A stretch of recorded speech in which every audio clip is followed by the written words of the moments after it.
This week, the story is pretty clear. The labor market's cooling, the consumer is still spending, and 2026 is shaping up to be a year where being selective really matters. Let's start with jobs.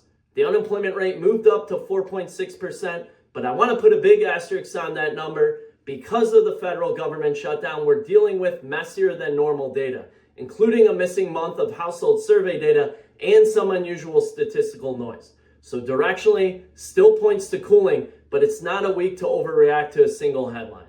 Under the surface, the rise in unemployment appears to be driven more by temporary layoffs, not a sudden surge in permanent job losses. And what we're watching closely here is underemployment. Companies tend to cut hours first, then slow hiring, and only later move to broader layoffs. Right now, it looks like we're still in that hours phase. Now on the consumer, the picture is more nuanced. The government's retail sales report for October was flat on the surface, but the mix was better than it looks, especially once you adjust for autos. And the holiday season context is important here. Alternative retail data showed solid year-over-year growth in November, even though month-to-month was relatively flat, which fits the theme we've been seeing.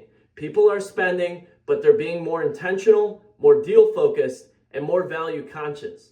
A late Thanksgiving likely shifted some of the online surge into December, and maybe some hiring too. The takeaway, we're not blind to the risks. The margin for error heading into 2026 does seem a little slimmer, but this still looks like an economy that's slowing, not breaking.